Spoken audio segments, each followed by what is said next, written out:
إن الحمد لله نحمده ونستعينه ونستغفره ونعوذ بالله من شرور أنفسنا ومن سيئات أعمالنا من يهده الله فلا مضل له ومن يضلل فلا هادي له أشهد أن لا إله إلا الله وحده لا شريك له وأشهد أن محمدا عبده ورسوله أما بعد فأعوذ بالله من الشيطان الرجيم يا أيها الذين آمنوا اتقوا الله حق تقاته ولا تموتن إلا وأنتم مسلمون يا أيها الناس اتقوا ربكم الذي خلقكم من نفس واحدة وخلق منها زوجها وبث منهما رجالا كثيرا ونساء واتقوا الله الذي تساءلون به والأرحام إن الله كان عليكم رقيبا يا أيها الذين آمنوا اتقوا الله وقولوا قولا سديدا يصلح لكم أعمالكم ويغفر لكم ذنوبكم ومن يطع الله ورسوله فقد فاز فوزا عظيما أعوذ بالله من الشيطان الرجيم لقد كان لكم في رسول الله أسوة حسنة وقال رسول الله صلى الله عليه وسلم صلوا كما رأيتموني أصلي۔ ہر قسم کی حمد و ثنا اللہ وحدہ لا شریک کے لیے خاص ہے۔ درود و سلام امام کائنات امام الانبیاء احمد مجتبیٰ حبیب خدا محمد مصطفیٰ صلی اللہ علیہ وآلہ وسلم کی ذات گرامی پر۔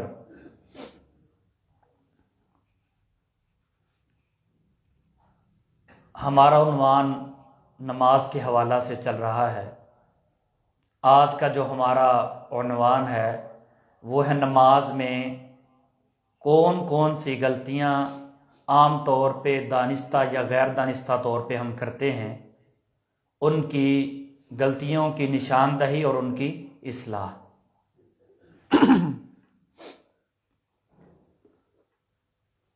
میرے عزیز محترم بھائیوں، بزرگوں، قابل قدر نوجوان ساتھیوں،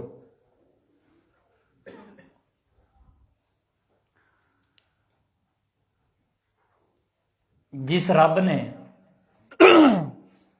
ہمیں نماز پڑھنے کا حکم دیا ہے، اسی رب نے اس بات کا بھی حکم دیا ہے کہ نماز تم میرے حبیب حضرت محمد صلی اللہ علیہ وسلم کے طریقے کے مطابق پڑھو۔ احکام حکم اللہ تعالیٰ دیتے ہیں، طریقہ اس کے پیغمبر محمد صلی اللہ علیہ وسلم وضع فرماتے ہیں۔ مثلا دیکھیے، حج کا حکم اللہ نے دیا قرآن میں، وَأَتِمُّ الْحَجَّ وَالْعُمْرَةَ لِلَّهِ، لوگو حج اور عمرہ اللہ کے لیے کرو۔ طریقہ اپنے پیارے پیغمبر صلی اللہ علیہ وسلم سے بیان فرمایا ہے۔ زکوٰۃ کا حکم اللہ نے قرآن میں دیا ہے، اقیموا الصلاۃ وآتوا الزکاۃ، لیکن زکوٰۃ کا طریقہ اپنے پیارے پیغمبر صلی اللہ علیہ وسلم سے بیان فرمایا ہے۔ گویا جتنے بھی احکام ہم دیکھتے ہیں یا فرائض دیکھتے ہیں، ان کا حکم ڈائریکٹلی اللہ تعالیٰ ہی ارشاد فرماتے ہیں، لیکن بیان اللہ تعالیٰ اپنے پیارے پیغمبر محمد صلی اللہ علیہ وسلم سے کرواتے ہیں۔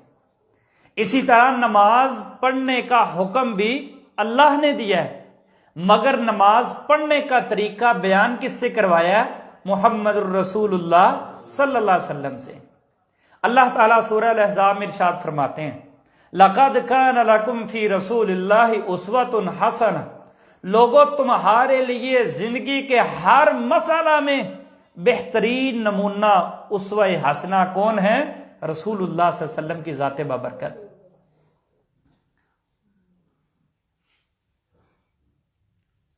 سب سے بڑی غلطی یہ ہے کہ انسان کو معلوم ہو کہ یہ سنت طریقہ ہے، انسان کو علم ہو کہ یہ سنت طریقہ اور جان بوجھ کے اس کو نہ مانے، سب سے بڑی غلطی اور سب سے بڑا گناہ یہ ہے۔ مثلا مجھے پتا ہے کہ اللہ تعالیٰ جو بھی قرآن میں فرما رہے ہیں یہ حق اور سچ ہے۔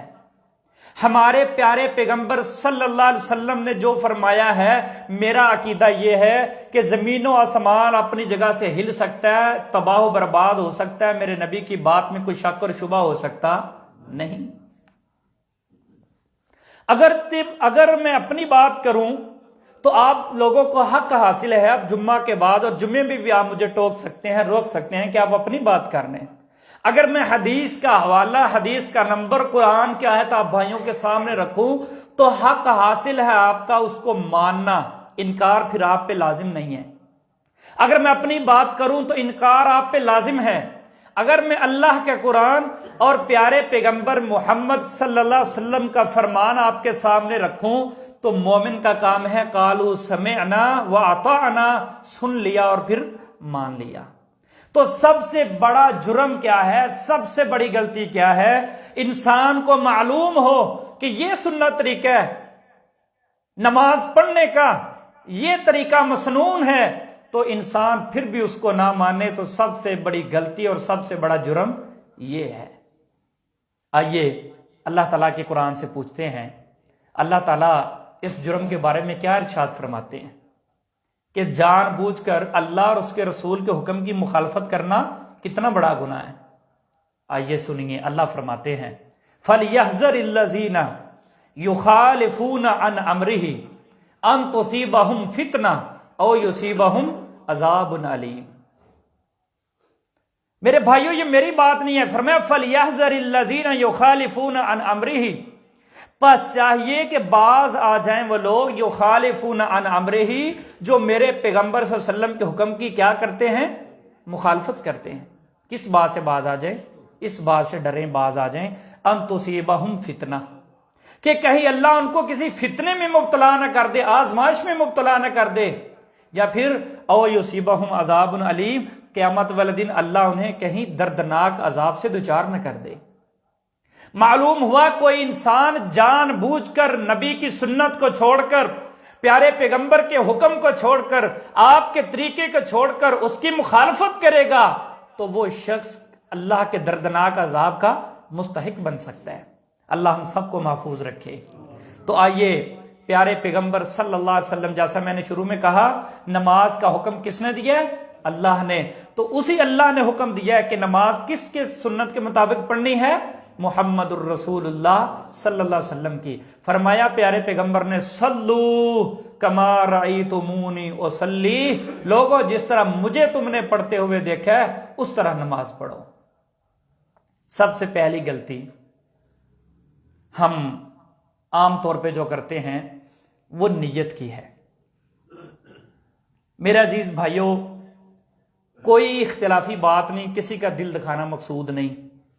اللہ تعالیٰ نے میری ذمہ داری جتنی لگائی ہے وہ یہ ہے کہ میں حق بات بیان کروں، انشاءاللہ حق بیان کروں گا، اس سے انشاءاللہ حدیث کی روشنی میں اپنی کوئی بات نہیں ہوگی انشاءاللہ تعالیٰ۔ نیت کا تعلق زبان سے نہیں ہے۔ جتنی احادیثیں ہیں بخاری، مسلم، ترمذی، نسائی، ابن ماجہ، صحیح ستہ سمیت احادیث کی جتنی بھی کتابیں، 25-26 مشہور کتابیں ہیں احادیث کی، کسی حدیث میں بھی زبان سے نیت کے الفاظ نہیں ہیں۔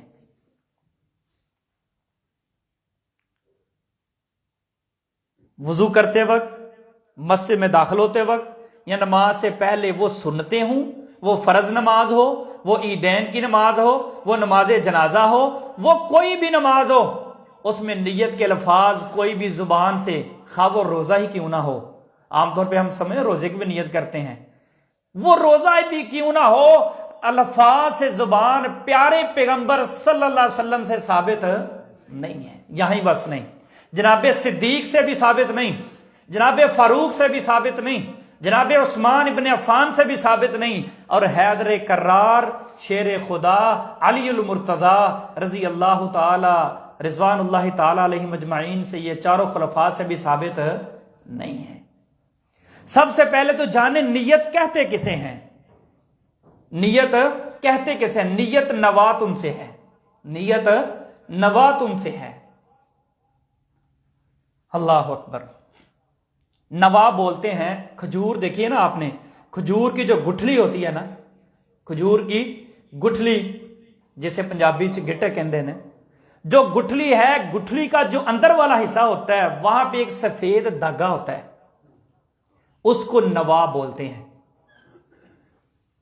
اس کو نوا، اس سے ہے نوا سے نیتن، نیت۔ تو گویا دل کے ارادے کا نام ہے نیت۔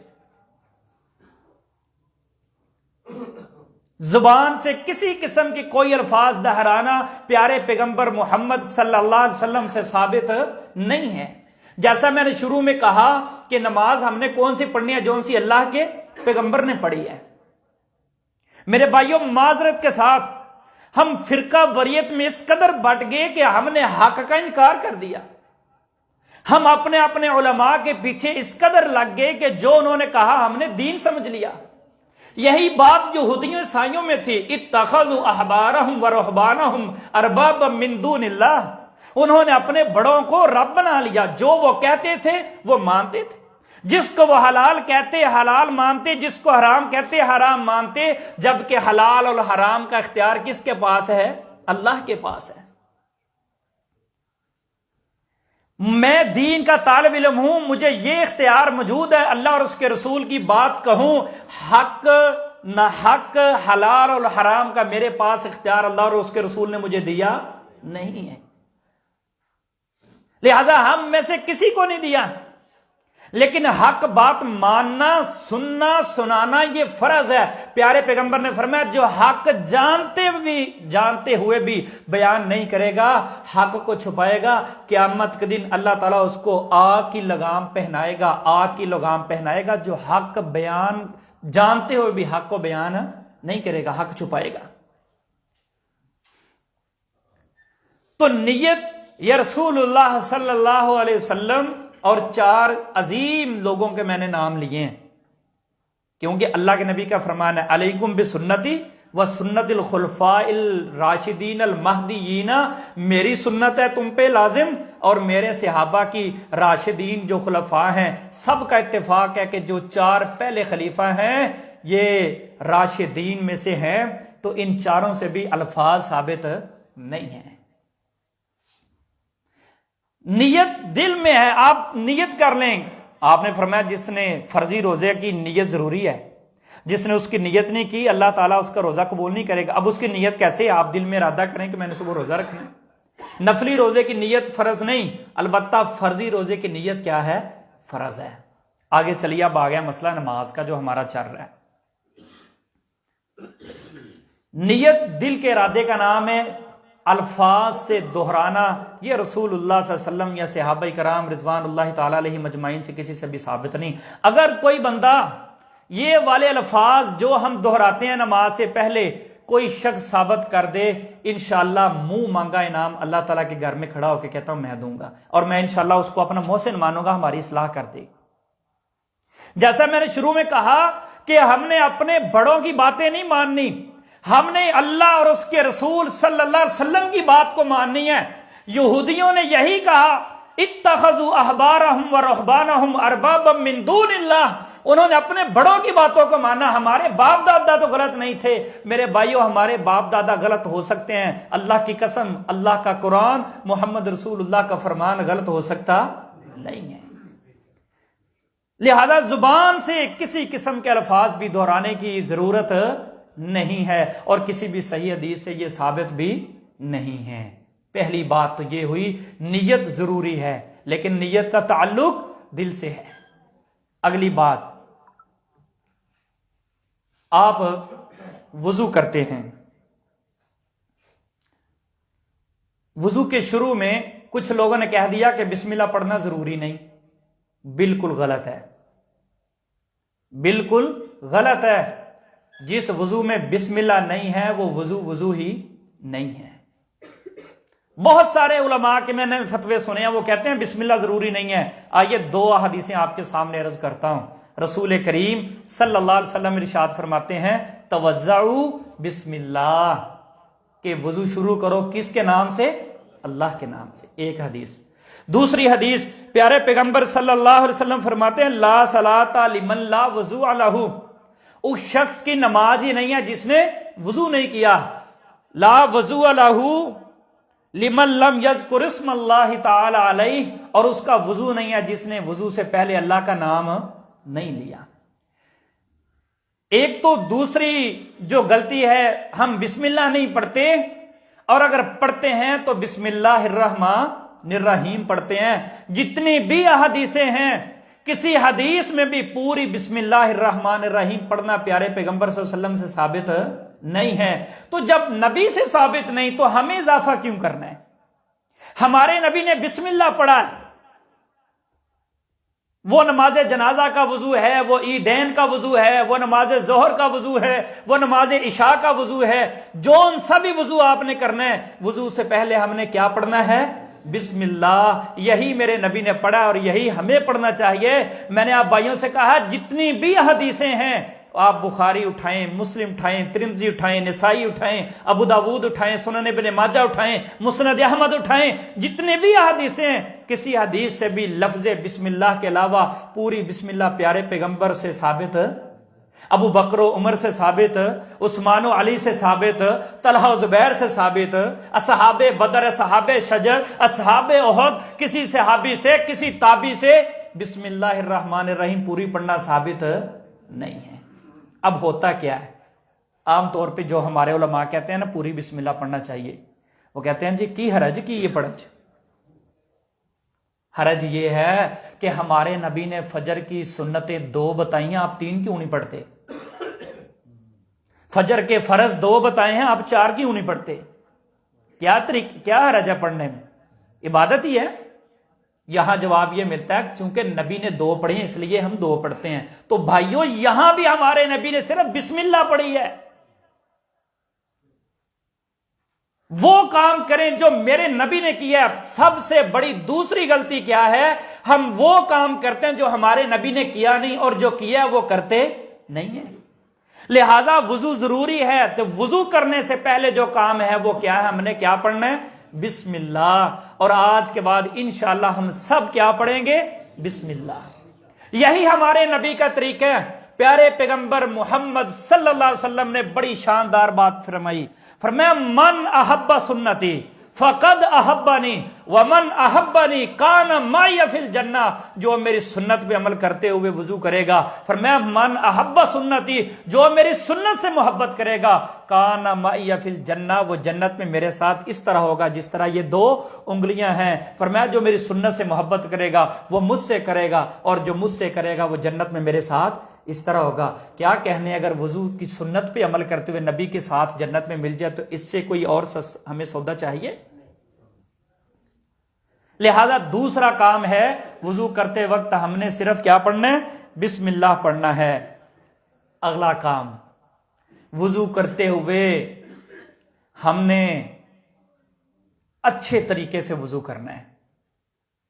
دانستہ یا غیر دانستہ طور پر ہم جلدی جلدی میں وضو کرتے ہیں، اور 3 بار سے زائد کسی بھی اعضاء کو ہم نے دھونا بھی نہیں ہے.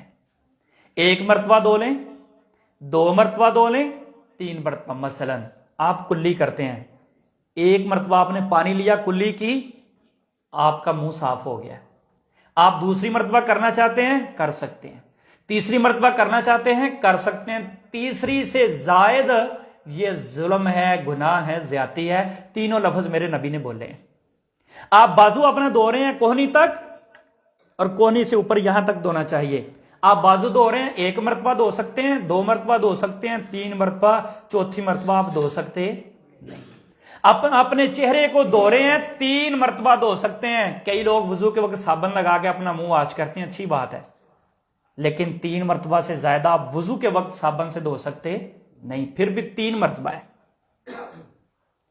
پہلی بات تو یہ ذہن میں رکھیں، 3 مرتبہ سے زائد کسی بھی جسم کے اعضاء کو دھونا جائز نہیں ہے.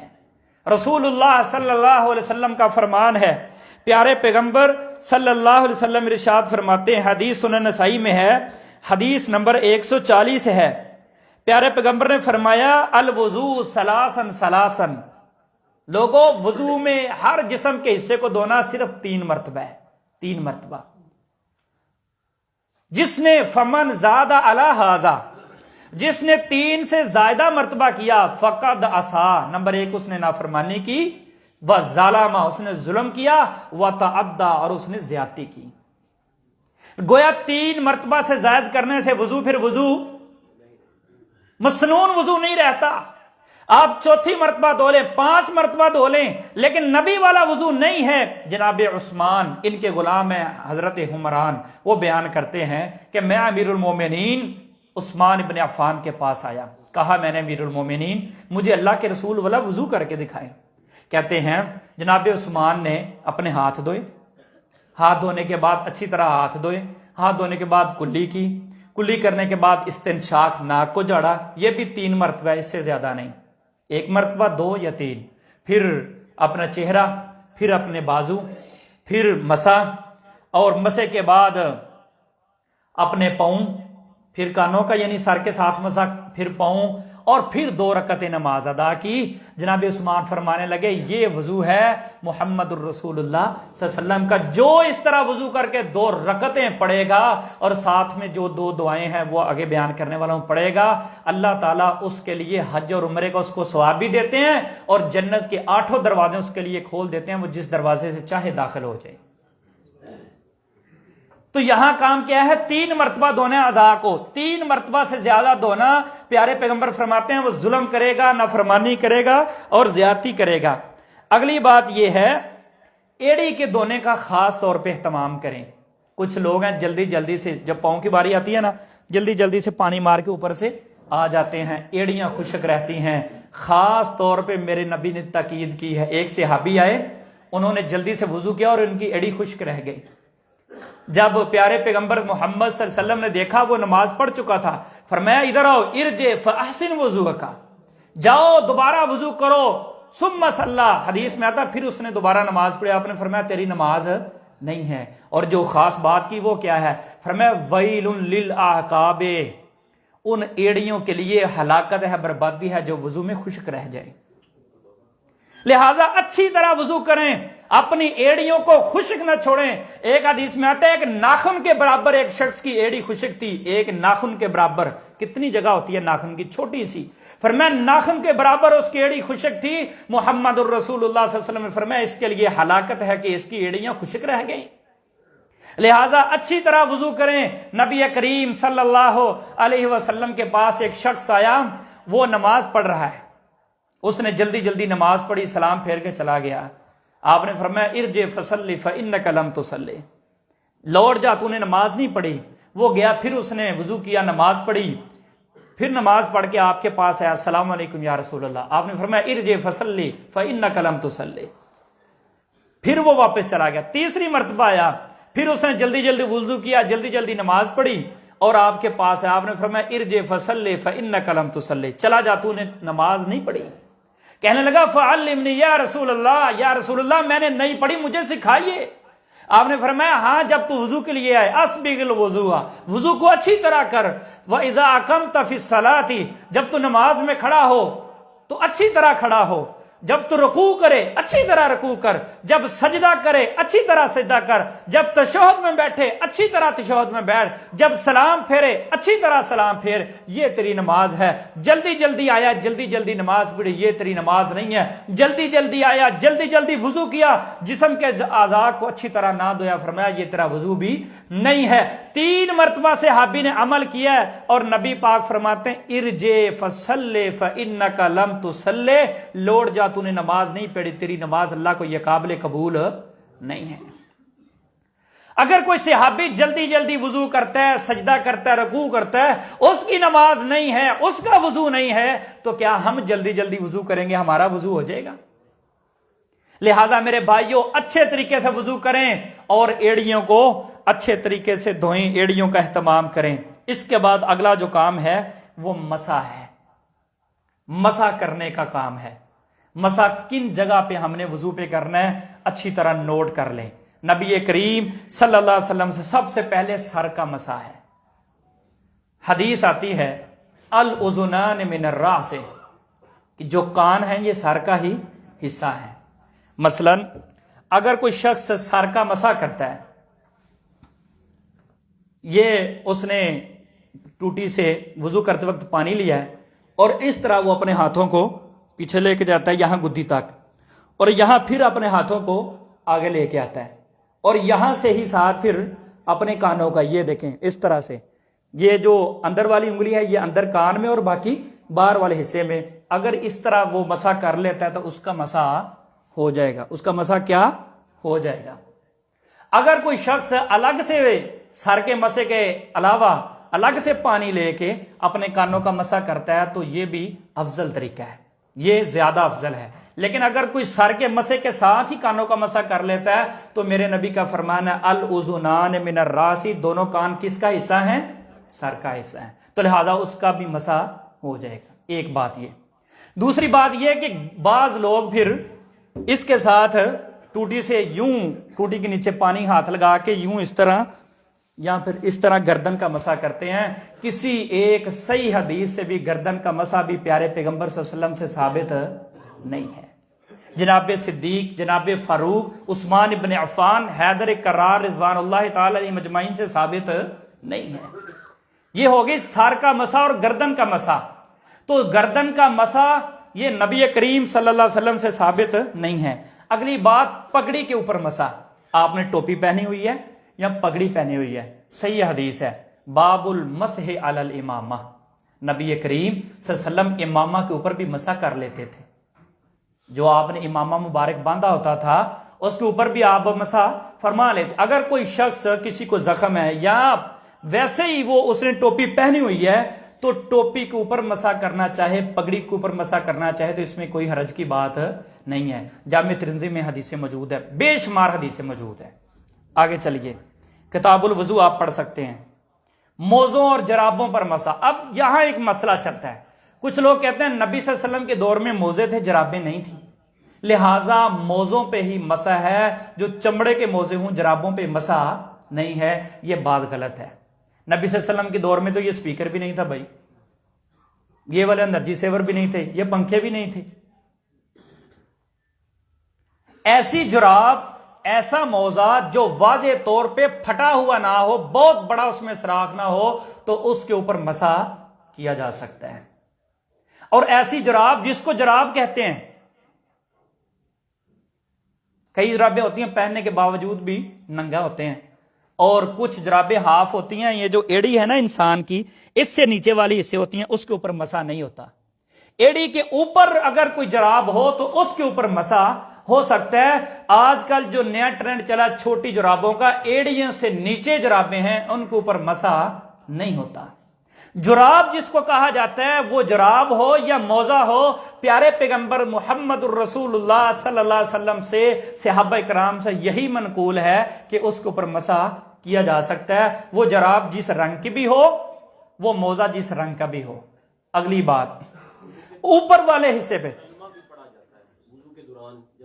جی وہ آنے لگی ہے بات،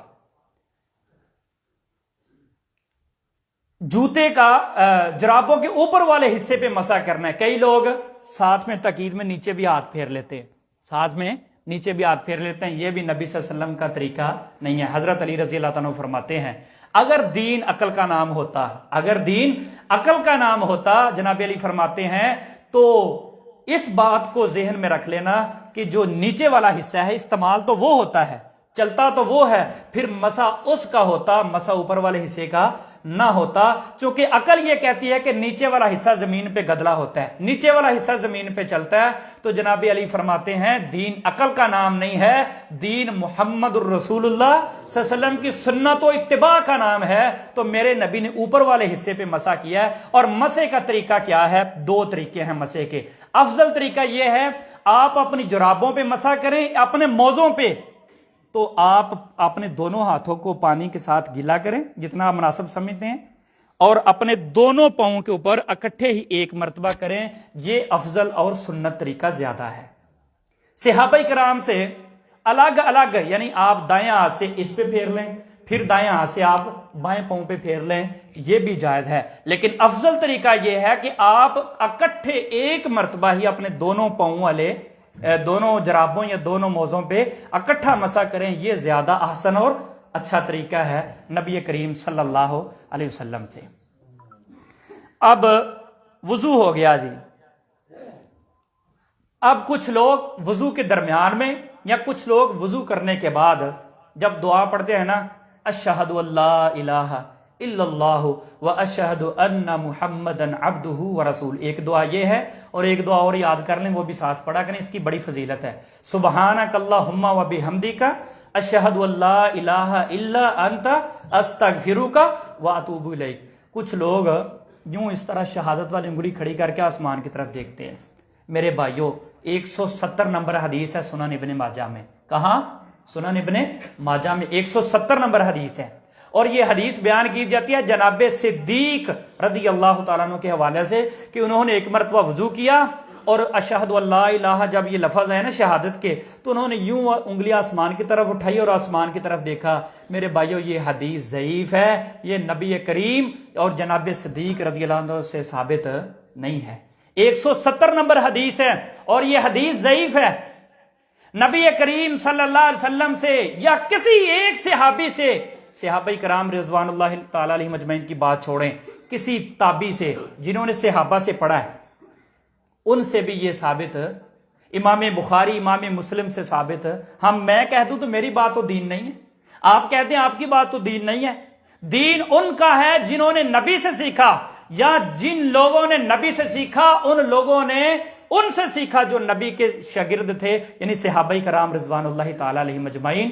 تو یہ دعا پڑھنی چاہیے، اللہم اجعلنی من التوابین واجعلنی من المتطہرین، یہ بھی دعا ساتھ پڑھنی چاہیے، نبی کریم صلی اللہ علیہ وسلم کا یہ فرمان ہے۔ تو شہادت والی انگلی اٹھانا یہ بھی نبی کریم صلی اللہ علیہ وسلم کے وضو کے طریقہ میں سے نہیں ہے، نماز کے طریقہ میں سے نہیں ہے۔ آگے چلتے ہیں، انگلیوں کے درمیان خلال، کچھ لوگ صرف وضو کرتے ہیں اور انگلیوں کے درمیان خلال نہیں کرتے، وہ ہاتھوں کی ہوں یا پاؤں کی ہو۔ میرے بھائیوں یہ ضروری ہے، کرنا چاہیے۔ نبی کریم صلی اللہ علیہ وسلم ارشاد فرماتے ہیں، اسبغ الوضوء وخلل بین الاصابع، لوگوں اچھی طرح وضو کرو اور اپنی انگلیوں کے درمیان خلال کرو۔ 3 حدیثیں ہیں، شارٹ عرض کرتا ہوں۔ نبی کریم صلی اللہ علیہ وسلم یہ والی جو چھنگلی ہے نا، یہ والی چھوٹی سب سے انگلی ہے، اس کے ساتھ اپنے پاؤں میں بھی، پاؤں کی انگلیوں میں بھی یوں خلال کیا کرتے تھے، اور ہاتھوں کی انگلیوں میں بھی ایسی اس طرح خلال کیا کرتے تھے۔ تو ہمیں بھی دوران وضو اچھی طرح اپنے پاؤں کو دھونا چاہیے اور پاؤں اور ہاتھوں کی انگلیوں کا خلال کر لینا چاہیے۔ یہ بھی نبی کریم صلی اللہ علیہ وسلم کی سنت طیبہ ہے، لہذا ہمیں اس کے اوپر عمل کرنا چاہیے۔ جلدی سے پاؤں سادہ دھو لینا، خلال نہ کرنا، یہ بھی نبی کریم صلی اللہ علیہ وسلم کا طریقہ نہیں ہے۔ آگے چلیے،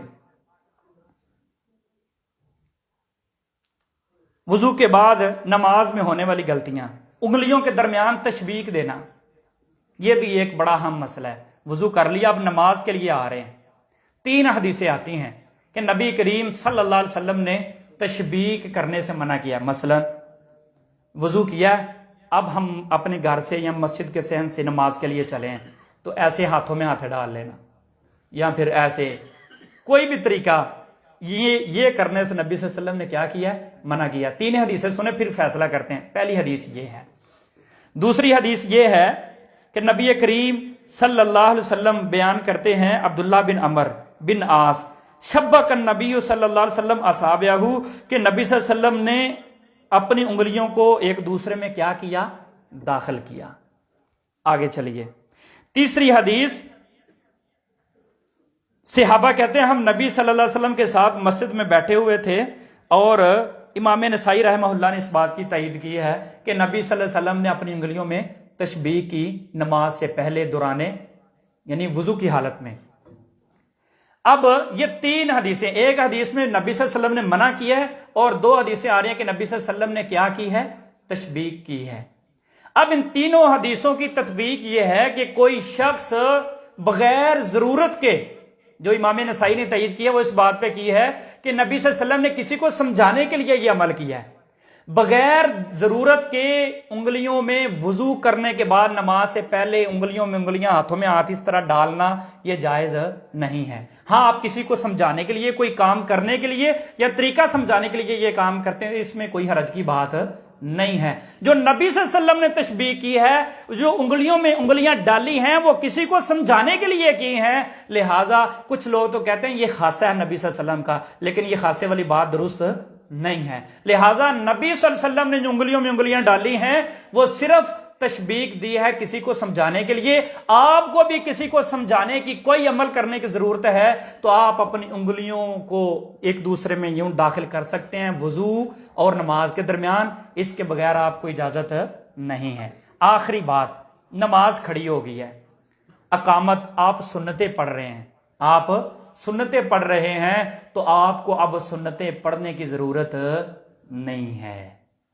مثلا آپ مغرب کی نماز کے لیے مسجد میں آئے ہیں, کوئی بھی نماز ہے, آپ 2 سنتیں پڑھ رہے ہیں کہ مسجد میں نے بیٹھنا نہیں 2 رکعتیں پڑھنے کے بغیر, اور یہاں مؤذن صاحب نے تکبیر کہنا شروع کر دی. صحیح بخاری مسلم کی حدیث ہے میرے بھائیوں, میرے نبی نے فرمایا اذا اقیمت الصلاۃ لا صلاۃ الا المکتوبہ, جب اقامت کہہ دی جائے پھر کوئی نماز نہیں الا المکتوبہ, ماں سوائے فرض نماز کے. آپ جہاں پہ ہیں وہیں سلام پھیر دیں, اللہ تبارک تعالیٰ آپ کو پوری نماز کا اجر عطا فرما دیں گے. آپ تشہد میں ہیں, سلام پھیر دیں. البتہ سجدے کے بارے میں آتا ہے, آپ سجدے میں ہیں نا تو سجدے سے اٹھ کر آپ سلام پھیریں, سجدے کی حالت میں آپ نماز کو نہ چھوڑیں.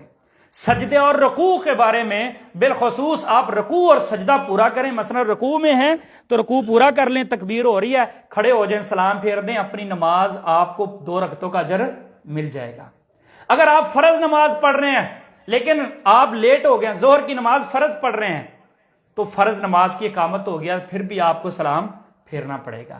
جو اقامت ہے وہ فرض ہے, جو با جماعت نماز ہے وہ فرض ہے, اس کے لیے آپ کو سنتیں پڑھنے کی اجازت نہیں ہے. کئی لوگ ہیں امام نماز شروع کر دیتا ہے, وہ اپنی 4 سنتیں یا 2 پڑھ رہے ہوتے ہیں, پوری کر کے ہی پڑھتے ہیں, ان لوگوں کی نماز نہیں ہوتی. بات ماننے میں خیر ہے, نبی پاک کا فرمان ہے کہ جب فرض نماز کی اقامت کہہ دی جائے تو کوئی نفل نماز, وہ نفل تحیت المسجد ہے, وہ ظہر کی سنتیں ہیں, وہ عصر کی سنتیں ہیں, وہ عشاء کی سنتیں ہیں, وہ آپ شکرانے کے نوافل پڑھ رہے ہیں, وہ آپ نے نیت مانی تھی وہ آپ نوافل پڑھ رہے ہیں, کوئی بھی نفل نماز نہیں ہے. جب فرض کی تکبیر ہو جائے تو سلام پھیر دینا چاہیے. ثواب کون دے گا؟ اللہ تعالیٰ. یہ کس کا فرمان ہے؟ محمد الرسول اللہ صلی اللہ علیہ وسلم کا. باقی باتیں اگلے جمعہ. اقول قولی ھذا واستغفر اللہ لی ولکم ولسائر المسلمین.